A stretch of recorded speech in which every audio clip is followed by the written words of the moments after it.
vous me croyez si je vous dis que cette merde est incroyablement bien? Shangri-La Frontier, c'est quoi? C'est un mec dans un jeu qui joue au jeu et qui s'amuse. Ouais, regardez cet animé revient presque à regarder Monsieur le V12. Mais bien que très beau et très chauve, Monsieur le V12 ne peut pas se mouvoir dans le jeu. Il ne peut pas nous mettre dans le gameplay comme le fait l'animé, avec cette architecture incroyable qui surplombe une ville enchantée, des PNJ rayonnants de vie, les différents biomes, les sound effects, il y a des guildes de PVP, des consommables, du mana, des spells, des quêtes, des mises à jour et des events spéciaux, et depuis des siècles, il n'y a qu'un seul animé au monde qui m'a fait vraiment me sentir comme dans un RPG. Et cet animé, c'était SAO. Et le Horizon. Mais surtout SAO. Mais qui aime encore SAO? Enfin, je veux dire, après que le monde entier se soit accordé sur le fait que ça pue la merde. Je veux un personnage cool dans un jeu vidéo incroyable.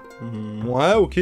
Ensuite, je veux de l'inceste, du viol, du sang, du racisme, de l'homophobie, de la pédophilie, de l'adultère, des trans, des guns, des épées, des sabres laser, Donald Trump. Lorsque le terme jeu vidéo existe dans un animé, je pense d'abord aux isekai, qui ont été les premiers à l'utiliser, mais aussi les premiers à cracher dessus. Cracher sur une énorme exposition de mécanismes de RPG qui ne signifient littéralement rien, avec des stats au max qui ne veulent rien dire, avec des buffs de mauvais goût que les scénaristes adorent donner à leurs personnages sans aucune putain de signification derrière. On va pas se mentir, l'isekai a tué le genre du jeu vidéo dans les animés. Mais, comme par magie, des animés reviennent peu à peu parler de jeux vidéo. Pas seulement pour en faire un déclencheur, mais pour en faire un thème à part entière. Faire un truc par des gamers pour des gamers. Et des gamers pour ceux qui jouent à Genshin. Yamada level 999, Log Horizon, Ice Core Girl, Gamer, Nejuno Susume, et enfin Shangri-La Frontier pour redonner aux animés parlant de jeux vidéo une crédibilité. Non seulement dans le thème, mais surtout dans le cadre. Quand notre jeune joueur commence ce MMORPG, t'es époustouflé pas seulement par l'animation, c'est le moment où même battre un gobelin devient incroyable, mais par tout le reste. Ces mécaniques de RPG qui ne sont pas poussées à outrance, et qui permettent de suivre simplement l'aventure de notre petit oiseau dans ce jeu sympa. Jeu avec des zones délimitées, avec un accès limité au serveur, une création de personnages qui ne te laisse prendre que des peaux claires et une tête de piaf. Mais qu'est-ce que fait un oiseau en hiver, vous me direz? Il migre. Donc Shangri-La Frontier veut en fait dire fermer les frontières. Oh bah non, ça y est.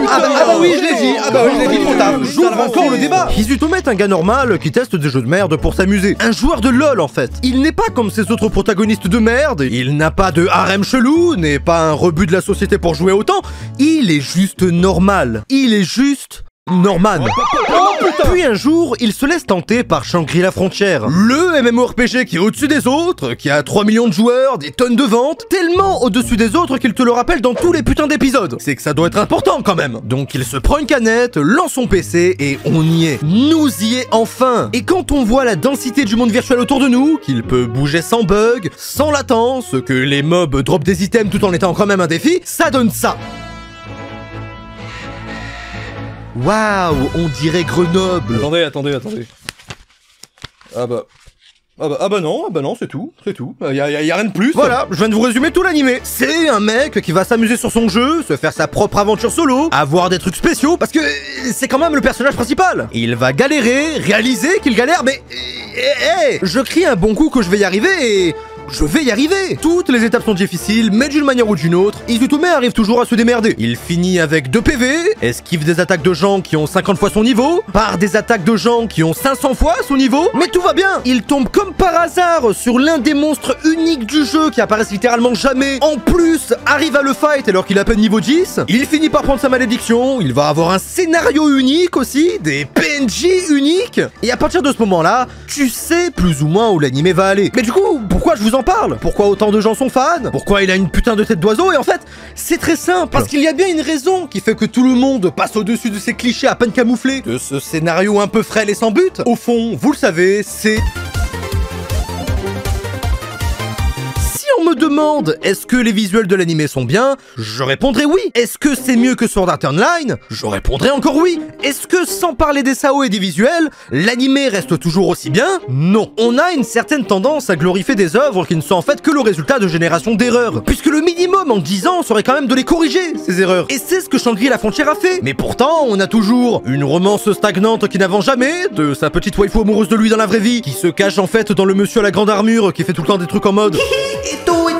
Tu es déçu, Suki, déçu, arigato. Des personnages secondaires aux clichés déjà connus et reconnus. Genre, je peux vous montrer cette meuf et vous devinez direct son caractère. On a un personnage principal vraiment basique qui marche à la sauce shonen, donc motivation quelconque égale réussite. Un monde incroyable et peuplé, mais qui pourtant ne se plique en quatre que pour notre héros. Et des dialogues vraiment...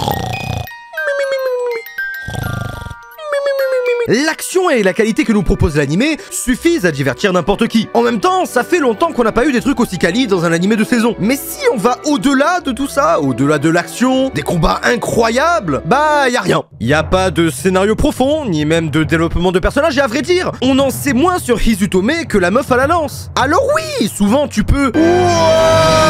Ou encore...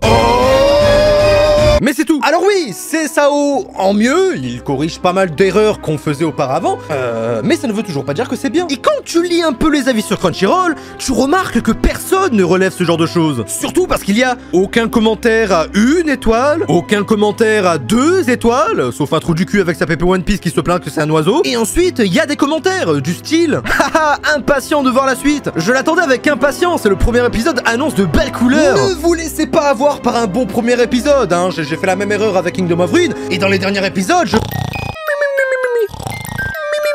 une dinguerie. J'étais réticent en me disant au début que ce serait comme SAO, mais en moins bien. Eh bien, je me suis jamais autant trompé. L'animation est une masterclass, chaque combat donne des frissons, et l'intrigue tient vraiment la route. L'intrigue tient vraiment la route. L'intrigue tient la A51 si tu veux à la rigueur. Non, ça tient pas. Il y a des bouchons partout. L'animé est bien et les points cités sont vrais. Mais faut vendre l'animé pour ce qu'il est. L'expérience d'un gamer qui s'amuse sur un nouveau jeu. Oh, ça veut le saboter par-ci et par-là, mais la difficulté de l'antagonisme présent est presque nulle. Je le mets en spoil pour être sûr de pas faire une gourde, mais cette illustration Crunchyroll avec un loup et Sanraku, ça ne vous rappelle pas un mangeur de ramen devenu Hokage? Non, c'est bon, faut aller se faire enculer. Maintenant, ça nous compare à Naruto, c'est bon. Ce genre de fils de pute vont devant le Mont Rochemort et se disent « Oh, mais c'est une référence à Naruto, ça !» Comment ne pas péter un câble? Mais qu'est-ce qu'il y a de mal à assumer les qualités d'un animé? Oui, les combats sont incroyables. Oui, ça me donne des frissons. Je me lèche les doigts de cette animation parfaite. Je suis conscient de ne rien connaître de ce qui m'entoure. Et pourtant, l'animé peut continuer à me faire kiffer dans l'espoir qu'il me surprendra. Et je pense que c'est comme ça qu'on regarde tous des animes en fait. Et puis merde, on est dans un putain de monde fantastique RPG. Le rêve de tout gamer. On a des chamans qui mettent des malédictions, des chefs yakuza, des joueurs un peu paumés vachement marrants qu'on retrouve à chaque épisode, des putains de monstres uniques, des zones avec à chaque fois un écosystème différent. Donc si là par exemple on veut affronter un boss qui n'est pas à notre niveau, on affronte un boss qui n'est pas à notre niveau. Si on veut peaufiner nos stats, on le fait. Si on veut du stuff stylé, on farm. Shangri-La Frontière n'est pas un animé fait pour plaire aux fans d'isekai, bien qu'il en a toutes les caractéristiques, mais plutôt pour plaire aux fans de jeux vidéo. Quand il affronte un gros boss unique alors qu'il appelle level 10, forcément ça me rappelle mes runs Dark Souls où dès la première zone vous pouvez tenter soit Vord, le boss classique que vous devez faire de base à votre niveau, ou sinon la danseuse, le boss de fin de jeu qui se trouve au début. C'est là que l'esprit compétitif du joueur est titillé, que le jeu nous défie d'avoir les couilles de faire ça. Et on sait tous qu'il n'en faut pas plus pour divertir des hommes.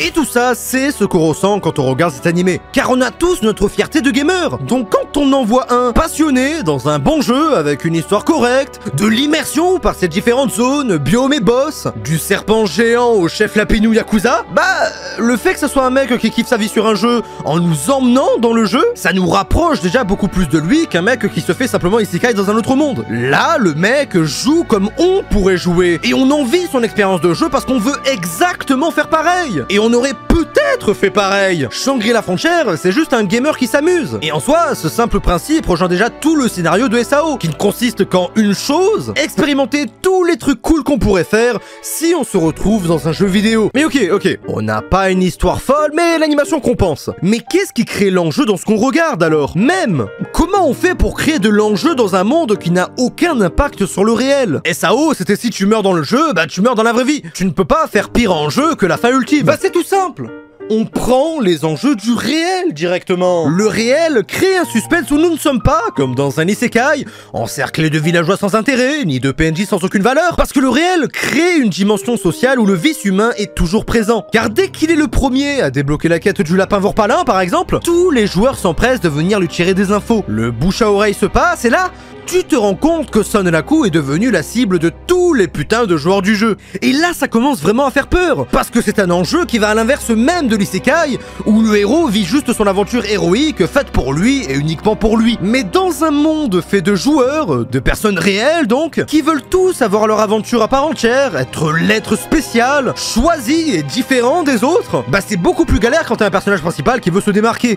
Oui, dans ma tête aussi, mon entourage sont des personnages secondaires, parce que elles sont le personnage principal, elle est censée faire quoi? Du lait avec ses nibards? Ouais, et puis moi je fais des petits Suisses aussi. Non mais ça va, on déconne là-haut. Shangri-La Frontière est un animé qui mérite certainement plus de considération. Ce n'est pas nécessairement que l'intrigue le fait sortir des sentiers battus ou des clichés du genre, c'est une sorte d'aventure comique avec des enjeux fondamentalement inférieurs à ceux de Log Horizon ou Sword Art Online. Mais de l'autre côté, l'action est vivifiante, les personnages sont cool, l'univers du jeu vidéo est travaillé et fait sens, la mesure de l'XP, les compétences et l'équipement fait déjà beaucoup plus de sens que n'importe quel animé qui parle de jeux vidéo. Le rythme nous fait enchaîner les épisodes sans effort. L'animé n'est pas parfait, mais il incarne parfaitement la joie qu'un joueur peut avoir sur un MMORPG. Et ça fait longtemps que je ne l'ai pas ressenti. C'était Urine, je fais beaucoup de vidéos comme ça. Abonnez-vous, mettez un commentaire, j'y réponds souvent. Et ciao, bye. Et là, je vais laisser un moment de silence. Arrête de te lécher le trou du cul, merde! Un moment de silence, l'autre il se lèche les couilles là!